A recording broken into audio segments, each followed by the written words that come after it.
Current affairs को लेकर आप सभी की लंबी प्रतीक्षा अब समाप्त होती है। एक बार फिर से नए सिरे से आप सभी को पिछले 1.5 वर्षों के करंट अफेयर्स को समग्रता से पढ़ाने के लिए आप सभी के साथ में उपस्थित हो चुका हूं। अब आप सभी को केवल महत्वपूर्ण करंट अफेयर्स जो आपकी परीक्षा के दृष्टिकोण से बहुत ही उपयोगी हैं, उन सभी करंट अफेयर्स का एक वार्षिक संकलन जो है आप सभी के करंट अफेयर्स के सेशन में मिलेगा। सेशन मैं आरंभ कर रहा हूं और अब आपको रेगुलर निरंतर नया करंट अफेयर्स, परीक्षा उपयोगी करंट अफेयर्स आप सभी को पढ़ाया जाएगा। तो सत्र का शुभारंभ हो रहा है और अब आप सभी को निरंतर क्लासेस मिलेंगी। आज मैं पहला सेशन आप सभी का लूंगा करंट अफेयर्स के अंतर्गत। सेशन लेने से पहले एक बार मैं आप सभी को सूचित कर देता हूं, मैंने आप सभी के लिए एक वार्षिक संकलन भी तैयार किया है। पिछले 1 वर्ष के करंट अफेयर्स का वार्षिक संकलन को लेकर के हमने एक मास्टर करंट अफेयर्स की मास्टर बुक भी लॉन्च की है। तो आप सभी के लिए है ये बुक। इसमें पिछले 1 साल के करंट अफेयर्स का वार्षिक संकलन है। पहला अंक है, अब इसका अगला अंक भी आएगा जल्द ही। तो आजाद एकेडमी लर्निंग ऐप पर ये आपकी अवेलेबल है, आप वहां से जाकर के इसको बुक कर सकते हैं। ठीक है, चलिए अब हम करंट अफेयर्स की चूंकि क्लासेस शुरू कर रहे हैं, नया शुभारंभ है। मैं महत्वपूर्ण टॉपिक आपको यहां पर केवल पढ़ाऊंगा जितना आपके लिए परीक्षा के लिए जरूरी होगा, और आप सभी को ये सेशन निरंतर मिलेंगे, रेगुलर मिलेंगे। 1.5 साल का करंट अफेयर्स चूंकि हर एक परीक्षा में पूछा जाता है, तो 1.5 साल के करंट अफेयर्स को लेकर हम यहां पर चलेंगे। ठीक है, तो चलिए शुभारंभ करते हैं और अब रेगुलर आपको क्लासेस मिलेंगी। आप अपनी परीक्षा में निश्चिंत होकर के करंट अफेयर्स को लेकर जाए। ये जो मास्टर बुक है आपकी, अभी हाल फिलहाल में जितनी भी करंट अफेयर्स की परीक्षा मतलब एग्जाम है, उसमें जो भी करंट अफेयर्स पूछा जा रहा है वो इस बुक से आप देखेंगे 100% करंट अफेयर्स पूछा जा रहा है। तो ये बुक बहुत ही शानदार है, परीक्षा उपयोगी है और इसमें हम सब कुछ हमने कवर किया है, हर एक चीज इसमें कवर है। ठीक है, तो आप लोग ये बुक भी लीजिएगा। चलिए सेशन का शुभारंभ करते हैं। सबसे पहला करंट अफेयर्स आप सभी का जो है, हमारे नए चीफ जस्टिस बन रहे हैं, 53वें प्रधान मुख्य न्यायाधीश जो हमारे हैं, सुप्रीम कोर्ट के 53वें मुख्य न्यायाधीश बनने जा रहे हैं, जिनका नाम है न्यायमूर्ति सूर्यकांत जी। आज के सेशन में मैं आपको पहले इनके बारे में कुछ चीजें बता देता हूं और कब से बनेंगे, कब इनका जो है कार्यकाल प्रारंभ होगा और संविधान में क्या प्रावधान है, इस विषय पर भी हमारी एक विस्तार में चर्चा हो जाएगी। तो ये एक बहुत इंपॉर्टेंट आप सभी के लिए है। सबसे पहली बात, वर्तमान में आपके जो न्यायमूर्ति हैं, ठीक है, उनके बारे में भी हम बात करेंगे। अभी 53वें जो हमारे न्यायमूर्ति बन रहे हैं, न्यायमूर्ति मुख्य न्यायाधीश की बात कर रहे हैं, वो हैं सूर्यकांत शर्मा जी। ये लिख लीजिएगा, ये तथ्य है, फैक्ट है, आप सभी देख पा रहे हैं, सामने आप सभी के हैं। मुख्य न्यायाधीश हमारे बनने जा रहे हैं, मुख्य न्यायाधीश, ठीक है, श्री सूर्यकांत शर्मा। एक बहुत बड़ा पद, हमारी न्यायपालिका हमारे देश की सरकार का आधार है, देश की सरकार का अंग है और स्वतंत्र रूप से काम कर रही है, संविधान में एक बहुत बड़ी भूमिका है। तो न्यायमूर्ति सूर्यकांत शर्मा जी का जन्म 10 फरवरी 1962 में हरियाणा में हुआ था। हिमाचल प्रदेश के हाई कोर्ट के 23वें मुख्य न्यायाधीश भी रह चुके हैं। अब जो है 24 नवंबर 2025 से भारत के 53वें मुख्य न्यायाधीश के रूप में पदभार वो लोग लेंगे और काफी लंबा पदभार चलेगा, ये लगभग 9 फरवरी 2027 तक चलेगा। 15 महीने के आसपास ये पूरा का पूरा पदभार आपका चलेगा। ठीक है, तो 24 नवंबर 2025 को जो है, तो आप एक तरीके से ये समझिए कि एक बहुत महत्वपूर्ण भूमिका रही है, बहुत महत्वपूर्ण निर्णयों में इनका नाम रहा है। जैसे आर्टिकल 370 को लेकर के आप सभी को बताएं कि जो आर्टिकल 370 है, आर्टिकल 370 को हटा दिया गया, निरस्त कर दिया गया। उस ऐतिहासिक फैसले में ये शामिल रहे हैं और इन्होंने अभिव्यक्ति की स्वतंत्रता को लेकर, लैंगिक समानता को लेकर, इन सब को लेकर बहुत महत्वपूर्ण फैसले दिए हैं। तो एक बहुत बड़ा नाम है, ठीक है, और आप सभी को जानना चाहिए इनके बारे में।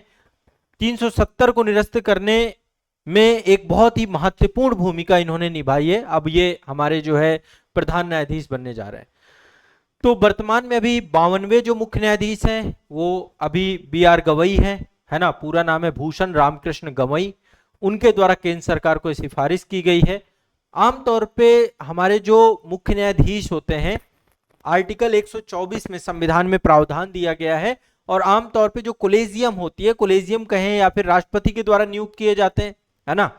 लेकिन जो पूरी तरीके से आप देखें तो जो अभी B.R. गवई हैं, उनके बाद जो सबसे वरिष्ठतम न्यायाधीश है, वरिष्ठ न्यायाधीश है, वो जो है सूर्यकांत शर्मा जी है। तो वरिष्ठता को आधार बनाया गया है, वरिष्ठता के आधार पर ही मुख्य न्यायाधीश के पद को जो है चुना जाता है। ठीक है, तो ये आपको दिमाग में बैठा के रखना है। एक बहुत ही महत्वपूर्ण जो है ये विषय वस्तु है।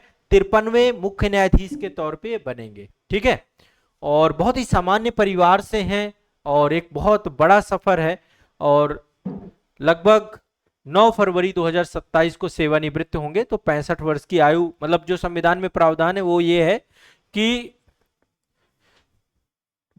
65 वर्ष की अधिकतम आयु है हमारे यहाँ पे मुख्य न्यायाधीश जी की। तो अब B.R. गवई जी की कंप्लीट हो रही है। एक फ्रेम पे दोनों न्यायाधीश हैं, एक 52वें मुख्य न्यायाधीश और ये 53वें मुख्य न्यायाधीश बनेंगे। ठीक है, तो न्यायमूर्ति सूर्यकांत जी के बारे में ये कुछ महत्वपूर्ण बातें हैं। न्यायपालिका को लेकर के बहुत सारे फैक्ट और तथ्य हैं जो आप सभी को पता होने चाहिए। सबसे पहली बात, सर्वोच्च न्यायालय में मुख्य न्यायाधीश सहित टोटल 34 न्यायाधीश हैं इस समय, 33 + 1। आमतौर पे यदि हम वेतन की बात करें तो लगभग 2.5 लाख से ज्यादा का वेतन होता है, 2,80,000 के आसपास वेतन रहता है मुख्य न्यायाधीश का। सर्वोच्च न्यायालय की जो स्थापना हुई थी 26 जनवरी 1950 को, जब हमारा संविधान लागू हुआ, उसी के साथ जो है हमारा सुप्रीम कोर्ट है। वैसे ओवरऑल ब्रिटिश काल पे देखें तो 1935 का जो भारत शासन अधिनियम आया था, तब सर्वोच्च न्यायालय आपका स्टैब्लिशमेंट हुआ। और B.R. गवई हमारे जो है 52वें मुख्य न्यायाधीश हैं। इससे पहले आप सभी को पता है कि 50वें D.Y. चंद्रचूड़ थे, फिर जस्टिस संजय खन्ना बने, फिर इसके बाद जो है आपके B.R. गवई बने, और अब जाकर के सूर्यकांत शर्मा जी बन रहे हैं। भारत के प्रथम मुख्य न्यायाधीश कौन थे? हीरालाल जेकानिया, इनके बारे में हमें पता है। प्रथम महिला मुख्य न्यायाधीश हाईकोर्ट में बनी थी, लीला सेठ नाम है उनका। और बाकी सुप्रीम कोर्ट में भी महिला न्यायाधीश के तौर पे काफी सारे नाम हैं। ठीक है, तो ये आपको दिमाग में बैठा के रखना है। मुख्य न्यायाधीश का पद बहुत महत्वपूर्ण होता है, देश की न्यायपालिका का सर्वोच्च पद है। मुख्य न्यायाधीश के अंदर ही सुप्रीम कोर्ट का प्रशासनिक संचालन होता है। साथ में जो है भारतीय संविधान के गार्जियन के तौर पे हमारी न्यायपालिका है। न्यायपालिका का जो एक तरीके से पद है, बहुत महत्वपूर्ण पद है, और इसके माध्यम से ही देश के लोगों को जस्टिस और न्याय मिलता है। तो ये अपने दिमाग में बैठा लेना। एक बहुत इंपॉर्टेंट परीक्षा उपयोगी करंट अफेयर्स है जो आप सभी को जानना चाहिए। अब चलिए अगले करंट अफेयर्स पे चलते हैं। एक एक करके हम करंट अफेयर्स देखते हुए चलेंगे। आप नोट्स बनाते हुए चलिएगा, जो भी मैं आपको बताऊं आप नोट्स बनाते हुए चलिएगा, क्योंकि एक चीज दिमाग में बैठा के चलिएगा, ये नोट्स परीक्षा के टाइम पे आपको काम आएंगे। ठीक है, चलिए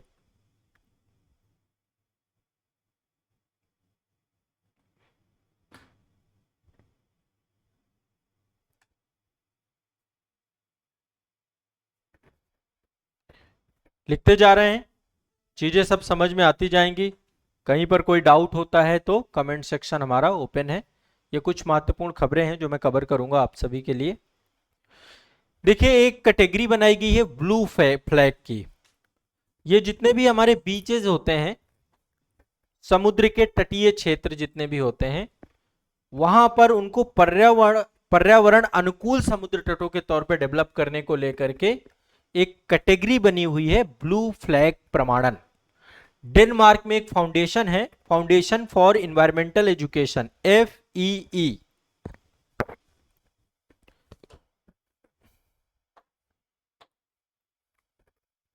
FEE डेनमार्क का है, ये आपका डेनमार्क में है foundation for environmental education, FEE। ये जो है अंतरराष्ट्रीय इको लेबल देता है पर्यावरण के क्षेत्र में, स्वच्छ और अनुकूलन, पर्यावरण अनुकूलन समुद्र तटों को डेवलप करने को लेकर के।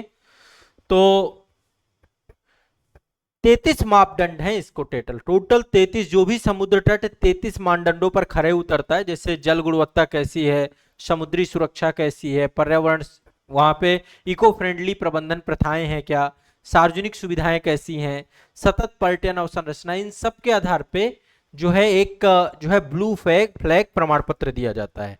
तो अभी हाल ही में जो करंट से जुड़ी हुई बात है जो आप सभी को जानना चाहिए, भारत में जो समुद्र तटीय इको टूरिज्म है उसको बढ़ाने के लिए या एक तरीके से समुद्री इको टूरिज्म को बढ़ाने के लिए से लगातार काम किया जा रहा है। अभी जो है महाराष्ट्र के 5 जो पुलिन हैं, बीच हैं, है ना, बीच मतलब जो समुद्र तट हैं, उनको जो है ब्लू फ्लैग प्रमाण पत्र दिया गया है। ठीक है, नए प्रमाणित समुद्र तट कौन से हैं? 5 अभी ये हैं, 12 इससे पहले थे, 12 + 5 तो टोटल 17 हो चुके हैं ब्लू फ्लैग पाने के लिए। ब्लू फ्लैग पाने वाले टोटल 17 हो चुके, तो अभी नए जो जुड़े हैं 5 जुड़े हैं, और ये सारे आपके महाराष्ट्र से हैं। महाराष्ट्र से आपको इन 5 का नाम लिखना होगा, मैं नाम बता रहा हूं। एक है श्रीवर्धन बीच। श्रीवर्धन बीच जो आपका है ये पड़ता है रायगढ़ में, श्रीवर्धन बीच। ठीक है, लिख लीजिएगा, श्रीवर्धन बीच, रायगढ़ जिला। दूसरा अगला भी रायगढ़ में है, महाराष्ट्र का है आपका, अगला भी आपका रायगढ़ में है, उसका नाम है नागोन बीच। नागोन बीच, नागोन बीच, नागोन बीच भी आपका रायगढ़ में है, नागोन बीच भी आपका रायगढ़ में है। अगला है परनका बीच। परनका बीच, परनका बीच जो आपका है ये पालघर जिला पड़ता है महाराष्ट्र में। पालघर जिला बहुत चर्चित जिला है, पालघर में है परनका बीच। इसके बाद गुहागर बीच है, गुहागर बीच रत्नागिरी जिला में है, रत्नागिरी में। मैं नाम एक बार आपको लिख देता हूं, गुहागर। गुहागर कहां पड़ता है आपका? रत्नागिरी जिला में। एक है लाड़घर, लाड़घर बीच, बीच ये भी बीच है। पालघर, पालघर, ठीक है। और 2 मैंने पहले लिखवाई दिया है, श्रीवर्धन और नागौन। श्रीवर्धन और नागौन बीच, ठीक है, ये सारे महाराष्ट्र के बीच हैं।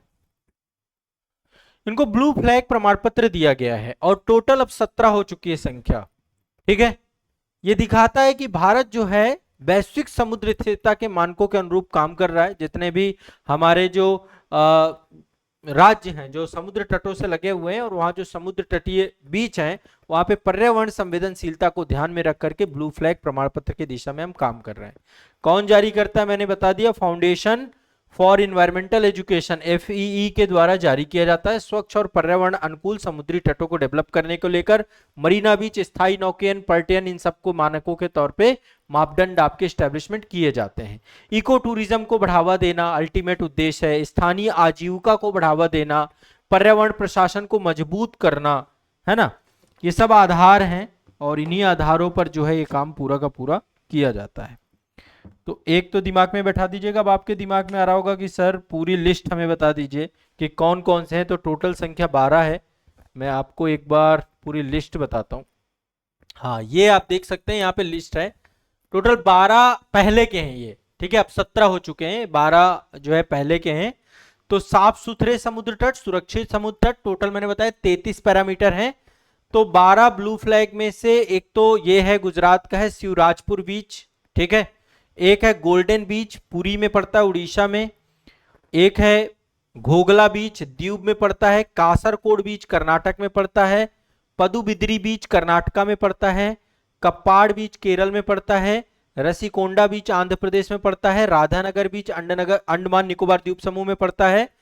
कोवलम बीच, ये कोवलम उसमें है, केरला में है। ये वाला थोड़ा सा हटा लीजिएगा, यहाँ केरला होना चाहिए। कोवलम केरला का बीच है, ठीक है, केरल। एडेन बीच पुदुचेरी। मिनिकाय ये लक्षद्वीप का है, मिनिकाय थुडी बीच लक्षद्वीप के हैं। और एक आपका कदमत बीच है, भी लक्षद्वीप का है, ठीक है। तो टोटल हमारे ब्लू फ्लैग कितने हो चुके हैं? 17 हो चुके हैं। 5 आपके अभी नए बने हैं, लेटेस्ट बने हैं। ठीक है, नोट्स बनाते हुए चलना, एक एक करंट अफेयर चूंकि यहाँ पे हम कवर करते हुए चलेंगे तो कहीं पे दिक्कत ना हो। आगे चलते हैं, ये हो गए आपके बीचेस हो गए। एक देश है जो इस समय पर्यावरणीय संकट से गुजर रहा है, जिसका नाम है तुवालू। तुवालू बहुत छोटा सा देश है और ये माइक्रोनेशिया द्वीप है। एक तरीके से देखिए ऑस्ट्रेलिया है यहाँ पे, ऑस्ट्रेलिया के पास यहाँ पे है पापुआ न्यू गिनिया द्वीप। यहीं पर आप देखिए यहाँ पे कई सारे छोटे छोटे देश हैं आपके, ठीक है। तो दुनिया के सबसे छोटे और जलवायु परिवर्तन में सबसे अधिक प्रभावित होने वाले देशों में एक है तुवालू। अभी यहाँ की जनसंख्या भी माइग्रेट करके ऑस्ट्रेलिया में शिफ्ट की जा रही है, ठीक है। ऑस्ट्रेलिया ने इसके लिए नया वीजा भी जारी किया है। तो तुवालू जो है आधिकारिक रूप से अंतरराष्ट्रीय प्रकृति संरक्षण संघ में, आयुसीएन का नाम आप सभी को पता होगा, एक संस्था आयुसीएन, अभी उसका सदस्य देश बना है और 90वां देश बना है ये, ठीक है। International union for conservation of nature IUCN जो रेड डेटा लिस्ट और ये सब कुछ जारी करती है। तो ये देश है तुवालू, छोटा सा द्वीपीय देश है जो कि ऑस्ट्रेलिया के पास ही है आपका। माइक्रोनेशिया, मेलानेशिया, पॉलिनेशिया, ये जो द्वीप है आपके, इन्हीं का एक हिस्सा है। 90वां देश बना है आयुसीएन में जुड़ने के लिए। तो पर्यावरणीय शासन को सशक्त बनाने के लिए, वैश्विक संरक्षण प्रयासों को बेहतर करने के लिए प्रशांत महासागर में स्थित देश जो आपका तुवालू है, ये एटॉल मतलब जो आपका एक तरीके से सारे के सारे, इनमें से अधिकांश द्वीप ऐसे हैं जो कि कोरल रीफ में बने हुए हैं। कोरल रीफ है ना, प्रवाल द्वीप है। जैसे आप देखिए हमारे यहाँ अंडमान निकोबार द्वीप समूह तो हिमालय का विस्तार है ना, और ज्वालामुखी और जो प्लेट टेक्टोनिक घटना है उसके थ्रू बने हैं। लेकिन जो लक्षद्वीप हैं या जो नीचे देखेंगे मालदीव हैं, तो ये सारे प्रवाल द्वीप हैं। उसी तरीके से तुवालू भी आपका एक प्रवाल द्वीप है, ये प्रवाल पे बसा हुआ द्वीप है, आप देख पा रहे हैं, प्रवाल द्वीप है आपका, ठीक है। तो अभी तुवालू जो है आने वाले समय पे समुद्र का स्तर बढ़ रहा है और ऐसे में तुवालू अब आपका द्वीप पूरी तरीके से क्या हो रहा है, जलमग्न होने की तरफ है। आने वाले 2050 तक में जलमग्न हो जाएगा, द्वीप का अस्तित्व खत्म हो जाएगा। इसलिए यहाँ पे रहने वाली जो 11,000 जनसंख्या है, उस जनसंख्या को अब ऑस्ट्रेलिया में ले जाया जा रहा है, ठीक है। तो आयुसीएन का 90वां सदस्य देश बना है, आपको ध्यान रखना है। क्लियर, स्पष्ट है। कोरल रीफ, मत्स्य संसाधन, प्रवासी समुद्री पक्षी, इन सबको लेकर के ये आपका समुद्री स्तर पे अब वृद्धि होगी, ये खत्म हो जाएगा। तटीय कटाव हो रहा है, आक्रामक प्रजातियां यहाँ पे हो रही हैं, जलवायु परिवर्तन हो रहा है, उन सब का खामियाजा जो है इस पे जो है डेवलप हो रहा है बड़े स्तर पे। आयुसीएन की सदस्यता से तुवालू को सबसे पहली बात अब इंटरनेशनल लेवल पे सहयोग मिलेगा, अंतरराष्ट्रीय मंच पे प्रतिनिधित्व करेगा, अपनी बात रख पाएगा, अपने संकट को बता पाएगा। और साथ ही आपको पता है कि आयुसीएन के सदस्य देशों को मल्टीपल फंडिंग वगैरह भी मिलती है। तो इनको ग्रीन क्लाइमेट फंड है, जैसे ग्लोबल इन्वायरमेंट फैसिलिटीज हैं, समुद्रिक आधारित जो संरक्षण है आपका, ठीक है, उन सब से इनको बेनिफिट मिलेगा। सतत मत्स्ययान हो गया आपका, ठीक है, और समुद्री संरक्षित क्षेत्र हैं, जलवायु अनुकूलन तकनीकी हैं, इन सब में इनको जो है बेनिफिट्स मिल पाएंगे। तो एक खबर आपकी ये है कि तुवालू जो है 90वां देश बन चुका है, आयुसीएन का सदस्य देश के तौर पे इस्टेब्लिश हो चुका है, ठीक है। ये भी अपने दिमाग में आपको बैठा के रखना है। चीजों को आसानी से समझना है।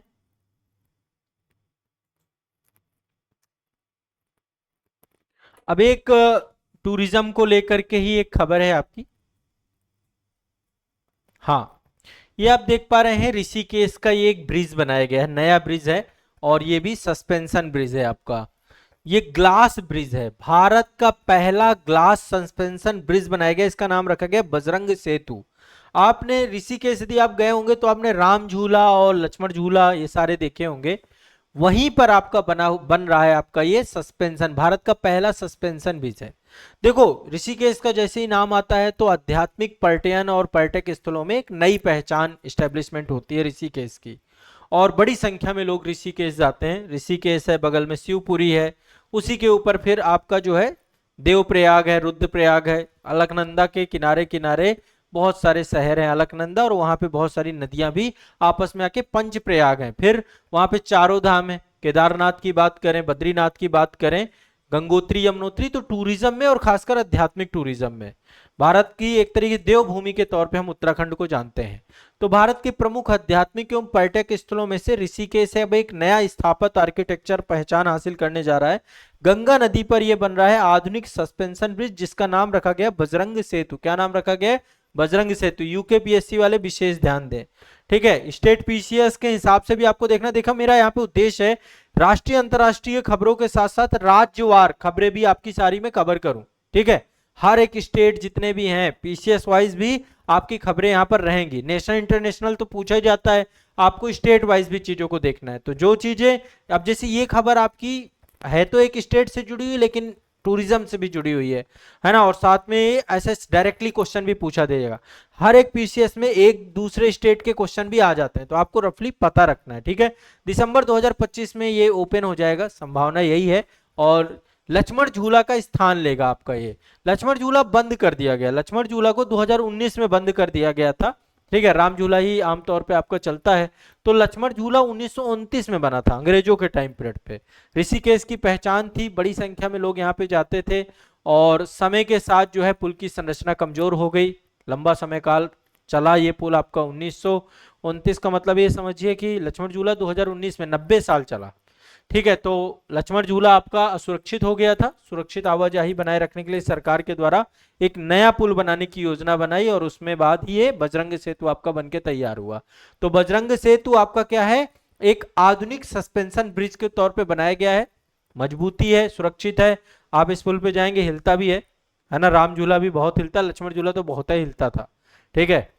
तो जब भी मैं खुद ऋषिकेश जाता हूँ तो यहाँ पे बैठकर गंगा का वो जो हवाएं आती है ना, पवनें आती हैं, अलग ही ऊर्जा है, अलग ही यहाँ का जो है एक पूरा, ठीक है। तो एक ये समझ में ध्यान में रखना है, ठीक है। क्लियर है? बजरंग सेतु बनाया जा रहा है लक्ष्मण झूला की जगह पे। हाँ, आगे चलते हैं अगले करंट अफेयर्स में। ब्रिटिश एकेडमी पुरस्कार मिला है भारतीय मूल के सुनील अमृत को, ठीक है। ब्रिटिश एकेडमी पुरस्कार दिया गया सुनील अमृत जी को। ये भारतीय मूल के इतिहासकार हैं, सुनील अमृत, नाम याद रखिएगा। ये फोटो है इनकी, सुनील अमृत भारतीय मूल के इतिहासकार हैं, ठीक है। और इन्होंने एक पुस्तक लिखी है जिसका नाम है द बर्निंग अर्थ। ये आप देख सकते हैं, बुक का नाम है, ये बुक ही है, बुक की फोटो है, ठीक है। बर्निंग अर्थ, बर्निंग अर्थ इतिहास है ये। किससे जुड़ा हुआ? इन्वायरमेंट को लेकर, environmental history of the last 500 year. तो ब्रिटिश एकेडमी बुक प्राइज 2025 मिला है इसको, ब्रिटिश एकेडमी पुरस्कार 2025 से नवाजा गया है इस पुस्तक को, ठीक है। तो ये एक बहुत ही महत्वपूर्ण जो है उपलब्धि है। येल यूनिवर्सिटी में इतिहास के प्रोफेसर हैं सुनील अमृत, ठीक है। येल यूनिवर्सिटी में इतिहास के प्रोफेसर हैं। केन्या में इनका जन्म हुआ है, पालन पोषण सिंगापुर में हुआ है, भारतीय मूल के हैं, कैम्ब्रिज विश्वविद्यालय से इन्होंने पढ़ाई की है, और बहु सांस्कृतिक पृष्ठभूमि के वैश्विक दृष्टिकोण से पर्यावरणीय इतिहास, प्रवासन और औपनिवेशिक काल के विषयों पर गहन शोध किया इन्होंने, ठीक है। तो पिछले 500 वर्षों का पर्यावरण और मानव के इतिहास के अध्ययन को प्रस्तुत करती है ये पुस्तक द बर्निंग अर्थ, ठीक है। सुनील अमृत जी की ये पुस्तक, तो ये एक आपकी बहुत ही शक्तिशाली सुंदर भाषा में लिखी गई उत्कृष्ट पुस्तक है ना। मैं भी इस पुस्तक को एक बार पढ़ूंगा जरूर, ठीक है। इतिहास की जो भी पुस्तकें आमतौर पे मुझे लगता है कि पढ़नी चाहिए, तो ये किताब भी अभी मेरे लिस्ट में है, जैसे ही समय मिलेगा इसको पढ़ेंगे, ठीक है। तो एक आपका करंट अफेयर्स ये हो गया, इससे भी क्वेश्चन पूछने की पूर्ण संभावना है, ठीक है। एक चीज और ध्यान रखिएगा, भारत में फॉरेक्स बढ़ रहा है, हमारा फॉरेक्स रिजर्व।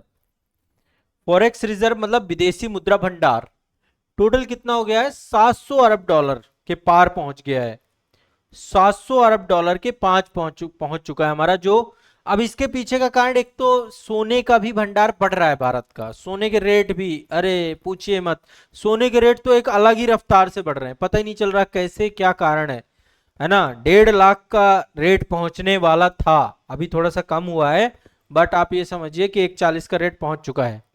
सोना तो आने वाले समय में लगता है कि म्यूजियम में रख दिया जाएगा, वैसे घरों में है लोगों के सोना, लेकिन महंगा होता जा रहा है। तो आरबीआई ने अभी ताजा आंकड़े जारी किए हैं 17 अक्टूबर 2025 को, और उन्होंने कहा है विदेशी मुद्रा भंडार जो है वो कितना हो चुका है, 700 अरब डॉलर से ज्यादा बढ़ गया है। कितना हो गया, 702 अरब डॉलर हो चुका है। तो ये अभी तक का सबसे, मतलब एक तरीके से समझिए कि भारत का फॉरेक्स रिजर्व 700 अरब डॉलर ज्यादा पहुंच चुका है। सोने के भंडार में तेजी से वृद्धि के कारण से हमारी जो विदेशी मुद्रा पर संपत्तियां हैं वो जो है, लेकिन देखो सोना एक ऐसी चीज है कि भारत के लोग खरीदते ही हैं। साउथ इंडिया में तो बहुत ही खरीदा जाता है, नॉर्थ इंडिया में शादी के ओकेजन से लेकर के हर जगह पे सोना जो है लगातार, है ना, खरीदा ही जाता है। तो ये आपको दिमाग में बैठा के रखिएगा, भारत के कुल विदेशी भंडार की मात्रा बढ़ चुकी है, उसके पीछे का कारण सोने के भंडार में भी वृद्धि है। सोने की कीमतों में उछाल भी हो रही है, ठीक है, और लगातार।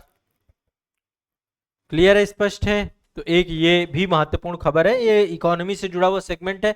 बाकी सारी चीज जो भी है वो सब कुछ इकोनॉमी की क्लास में मैं आपको बताता हूँ इन चीजों को लेकर के, बट ये जनरली आपको जानना है।